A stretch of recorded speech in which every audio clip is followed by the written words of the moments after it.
दोस्तों जल्दी से अपने चैनल और गुरु जी को सब्सक्राइब कर लें और इस घंटी पर क्लिक कर दें ताकि आपको पता चल जाए कि अपना इंग्लिश का पीरियड शुरू हो चुका है। हेलो स्टूडेंट्स, कैसे हो आप लोग? आई होप सब बढ़िया होंगे। तो बच्चों, एक पोएम है quality of mercy is not strained. ये पोएम मैंने लगभग 2 साल पहले पढ़ा दी थी। आपको चैनल पर मिल जाएगी। आप पोएम को आप लोगों ने काफ़ी पसंद भी किया, मेरे एक्सप्लेनेशन को उसने काफ़ी व्यूज़ भी हैं। तो इस पोएम का मैंने क्रिटिकल एप्रिशिएशन आपको नहीं प्रोवाइड करवाया था उस वक्त। तो मैं, क्योंकि डिमांड ये है कि इसका क्रिटिकल एप्रिशिएशन मैं आपको प्रोवाइड कराऊँ, तो मैंने एक प्रोटोटाइप इसका प्रोवाइड करवा रहा हूँ आपको। इस प्रोटोटाइप के हिसाब से आप इसका फुल क्रिटिकल एप्रिशिएशन लिख लेना, इसको और एक्सपेंड कर देना। ठीक है, तो हम लोग स्टार्ट करते हैं। देखो, ये जो पोएम है इसकी एक्सप्लेनेशन तो आप अपने जो चैनल पे पड़ी हुई है। ठीक है, quality of mercy is not strained, वहां से आप देख लेना वीडियो में।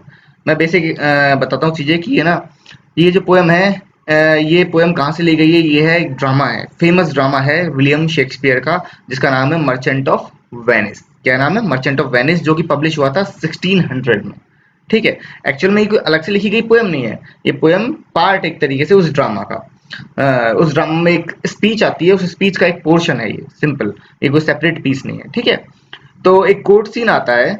कोर्ट सीन को, ड्रामा की स्टोरी कुछ इस तरीके से, मैं ऐसे मोटा मोटा बता देता हूँ आपको कि एक कैरेक्टर है इसमें, यानी जो प्रोटैगनिस्ट है, protagonist means the hero, hero of the male hero जो है इस ड्रामा का, वो है एंटोनियो। तो एंटोनियो क्या करता है? एक ज्यू बंदा है, ज्यू बंदा है, यहूदी बंदा है, जिसका नाम है शाइलॉक। शाइलॉक से कर्ज ले लेता है, लोन ले लेता है। और लोन इस शर्त पे होता है कि भाई, एंटोनी बोलता है मैं तेरे पैसे लौटा दूंगा जब मेरे जहाज, मतलब व्यापार करने गए हैं जहाज, वो वापस लौट के आते हैं, उसके बाद मैं पैसे लौटा दूंगा। तो शाइलॉक बोलता है ठीक है, और अगर लौटा नहीं पाए तो मैं तुम्हारा 1 पाउंड फ्लैश, यानी 1 पाउंड तुम्हारा मांस ले लूंगा। उसने ये शर्त रखी थी। एक्चुअल में शाइलॉक एंटोनियो से एक तरह से नफरत करता होता है, इसमें ये दिखाया गया है प्ले में कि वो उससे नफरत करता होता है। तो इन चीजों को ध्यान में रखते हुए कि जब फाइनली ये हुआ कि एंटोनियो कर्ज अदा नहीं कर पाता, he was not able to pay the debt, वो डेट को पे नहीं कर पाता है, तो क्या होता है, शाइलॉक केस कर देता है। और केस में वो मांगता है भाई कि बस मुझे अब तो 1 पाउंड फ्लैश चाहिए एंटोनियो का। उसे तो सिर्फ सिंपल सी बात है, एंटोनियो को मरवाना है, मारना है एकदम, उसे बदला लेना था एक तरीके से, है ना। तो इसमें एंटोनियो को डिफेंस में एंटोनियो का फ्रेंड है बेसेनियो, उसकी जो फियांसी बोल सकते हो आप, पोर्शिया, वो एक लॉयर के रूप में आती है। बल्थेजर, बल्थेजर का एक लॉयर होता है, उसके रूप में आती है पोर्शिया। क्योंकि उस वक्त देखो एलिजाबेथन एज था, एलिजाबेथन एज में विमेन को इतने राइट भी नहीं थे कि वो मतलब खुद ऐसे काम कर पाए लॉयर के या फिर राइटिंग के वगैरह, वो उस वक्त ऐसे काम नहीं करते थे ना। तो पोर्शिया आदमी बन के आती है एक तरह से केस लड़ने के लिए। She was actually very intelligent, बहुत इंटेलिजेंट दिखाया गया है। तो वो केस लड़ने आती है और वो डिफेंड करती है एंटोनियो को। ठीक है, तो वो, जब उसको लग रहा होता है कि शाइलॉक बात को नहीं मान रहा है, तो वो मतलब एक तरीके से एक अपील करती है शाइलॉक की तरफ कि भाई तुम दया दिखाओ। क्या दिखाओ? मर्सी दिखाओ। तो मर्सी दिखाओ, और मर्सी दिखाने से क्या होता है वो ये समझाती है। तो जो समझा रही है ना, वो समझाना एक्चुअली इस पोएम में है। ठीक है, तो ये इंट्रोडक्शन, एक आउटसाइड मोटा मोटा इंट्रोडक्शन आपको आउटलाइन बताई मैंने कि भाई इस तरह से ये पूरा बैकग्राउंड सेट है इसका। तो बैकग्राउंड ऑफ द पोएम वही बात है जो मैंने बताई कि मर्चेंट ऑफ वेनिस प्ले है, जिसमें चीफ फीमेल प्रोटैगनिस्ट जो पोर्शिया है, वो एक लॉयर के रूप में आती है और शाइलॉक से मर्सी की गुहार लगाती है एंटोनियो के लिए। क्योंकि शाइलॉक था वो जिद्दी, जिद पे अड़ा हुआ था that he want a pound of flash, कि उसे 1 पाउंड फ्लैश मांस का टुकड़ा चाहिए, मतलब एंटोनियो के शरीर से, क्योंकि वो लोन पेमेंट नहीं कर पाया है। ठीक है, तो इस तरह से पोर्शिया मर्सी की गुहार लगा रही है शाइलॉक के सामने, उसको मना रही है। तो ये बैकग्राउंड था पोएम का। अब सेंट्रल आइडिया, पोएम का सेंट्रल आइडिया आप बोल सकते हो कंसेप्ट ऑफ मर्सी है, कि भाई मर्सी का कंसेप्ट एक्चुअल में है क्या, कि ये किस तरह से काम करती है। ये दोनों गिवर और टेकर दोनों को अफेक्ट करती है, कि जो मर्सी देता है उसको भी अफेक्ट करती है, जो मर्सी लेता है उसको भी अफेक्ट करती है। देखो, लेने वाले को तो मर्सी मिल जाती है, दया मिल जाती है, पर देने वाले को क्या मिलती है? एक तरह से आप बोल सकते हो देने वाले को एक बहुत पॉजिटिव वाइब्स मिलती है, फीलिंग मिलती है उसको, उसे उसे ऐसा महसूस होता है कि उसने कोई बहुत बड़ा काम कर दिया है। देखो, मर्सी, अगर आप दयालुता किसी को नेचुरली दिखाओ ना, बहुत ही नेचुरली दयालुता आती है निकल के, तो आपको बहुत अच्छा फील होगा कि मैंने दया दिखाई, आपको बहुत पॉजिटिव फील होगा। तो उसी तरह की बात है कि देने वाले को भी कुछ मिलता है, लेने वाले को भी कुछ मिलता है। तो एक राजा होता है, वो भी मर्सी के बिना एक तरह से बोल सकते हो कि एक टायरेंट कहलाएगा, यानी तानाशाह। अगर राजा में मर्सी नहीं है, he would definitely be A tyrant, वो एक तानाशाह होगा। और कह सकते हो कि राजा अगर दया दिखाता है तो उसका स्टेटस गॉड जैसा हो जाता है, कि भाई क्योंकि गॉड मर्सी दिखाने के लिए जाने जाते हैं। तो अगर गॉड का रूप एक तरह से बोलते हैं राजा, वैसे भी हमारी जो पुरानी राइटिंग्स हैं उनमें राजा को क्या करते हैं, रिप्रेजेंटेटिव दिखाते हैं गॉड का। ठीक है, तो क्योंकि राजा को एक तरह से गॉड का रिप्रेजेंटेटिव दिखाते हैं अर्थ पर, और राजा जो है वो उसमें मतलब बहुत सी क्वालिटीज होती हैं, तो उसमें जो मर्सी है ना वो बहुत ही इंपॉर्टेंट क्वालिटी जो उसमें होनी चाहिए गॉडली स्टेटस के लिए। ठीक है, अगर मर्सी है राजा में तो उसका गॉडली स्टेटस हो जाता है, गॉड के समान माना जाता है उसको।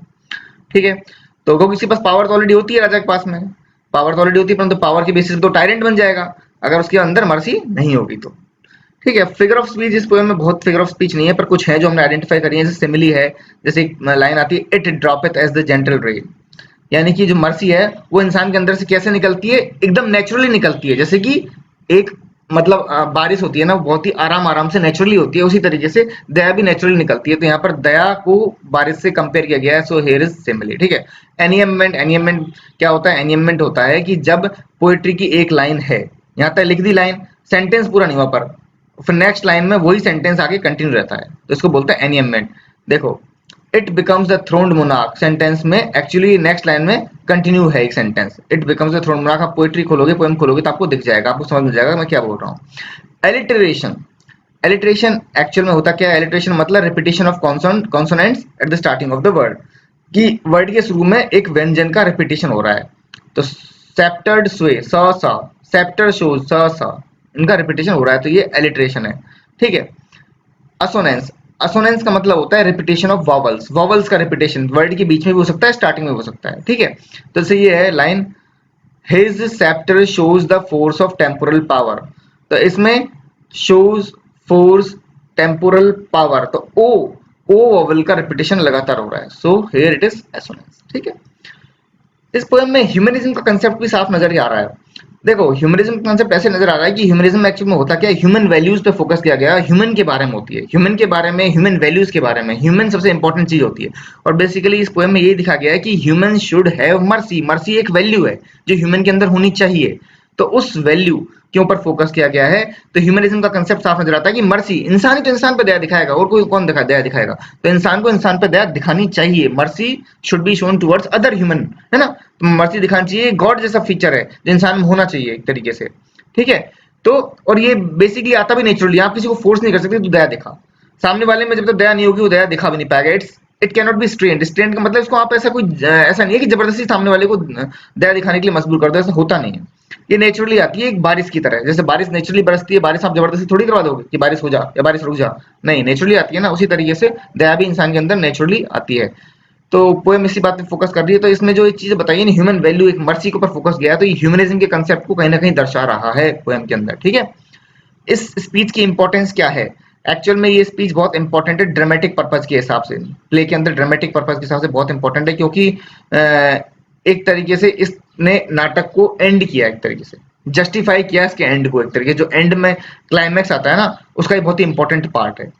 और पोएम में एक तरीके से, पोएम के थ्रू एक तरह से क्रिश्चियंस को मैसेज देने की कोशिश की गई है। देखो, इस प्ले में, मर्चेंट ऑफ वेनिस प्ले में क्या है कि भाई क्रिश्चियन वर्सेस जूस की एक थीम निकल के आती है ना, तो बेसिकली इसमें इस पोएम के थ्रू क्रिश्चियंस को मैसेज देने की कोशिश की गई है कि जो वायलेंस हो रहा है ना जूस के अगेंस्ट में, वो नहीं होना चाहिए एक तरीके से। क्योंकि हुआ ये कि इसमें कई बार एंटोनियो जो था ना, वो जानबूझ के या अनजाने में जैसे भी हो, वो शाइलॉक की तरफ वर्बल वायलेंस कर देता था, मतलब वो उस तरह से बिहेव करता था कि वो शाइलॉक को चुभता था, है ना? तो वो चीजें दिखाई गई हैं इसमें, एक तरह से पोएम के थ्रू भी शो किया गया कि मर्सी एक्चुअल होनी चाहिए, कि क्रिश्चियंस में जूस की तरफ मर्सी होनी चाहिए, है ना? क्योंकि जूस के साथ भी ठीक नहीं हो रहा है। तो एक मैसेज दिया गया है क्रिश्चियन कम्युनिटी को भी। ठीक है, पोएम के अंदर तो जो साइलोक है उससे मर्सी की गुहार लगाई जा रही है, परंतु मैसेज क्रिश्चियनिटी की तरफ भी जा रहा है भाई, कि आप लोग जूस की तरफ वायलेंस ना दिखाओ और मर्सी रखो। तो और ये स्पीच एक तरह से ह्यूमैनिटी के लिए भी है, मानवता, पूरी संपूर्ण मानवता के लिए भी है, कि भाई आपके दिल में दया होनी चाहिए दूसरे सामने व्यक्ति के लिए। क्योंकि अगर दया नहीं होगी तो देखो, अगर आप दया नहीं दिखाओगे तो सामने वाला भी कभी दया नहीं दिखाएगा, वो भी नफरत ही देगा आपको। जैसे नॉलेज बांटने से स्प्रेड होती है ना, बोलते हैं कि नॉलेज बांटने से बढ़ती है, उसी तरह से मर्सी भी बांटने से बढ़ती है। अगर आप मर्सी दिखाओगे तो सामने वाला मर्सी दिखाएगा, भविष्य में कभी कभी आपको भी मर्सी मिलेगी। तो ये एक तरह से क्रिश्चियंस के लिए तो पर्टिकुलर मैसेज था, परंतु ह्यूमैनिटी के लिए इन जनरल में मैसेज दिया गया है कि भाई सब में दया होनी चाहिए। तो ठीक है बच्चों, ये हमारा क्रिटिकल एप्रिसिएशन है। आप इसमें और भी चीज़ ऐड कर सकते हो, समरी ऐड कर देना, कोई क्रिटिकल व्यू मिल जाए आपको किसी राइटर का तो वो ऐड कर देना। ये चीज़ें ऐड करके आप इनको एक्सटेंड कर सकते हो। मैंने शॉर्ट में बताया, आप इनको और एक्सप्लेन करके इसको लंबा कर सकते हो। ठीक है, तो मैं मिलूंगा आपको नेक्स्ट लेक्चर में। टिल देन गुड बाय, और पढ़ाई करते रहना, और ये वीडियोस को दूसरे बच्चों के साथ में शेयर जरूर करना ताकि उनको बेनिफिट मिल सके। सी यू सून।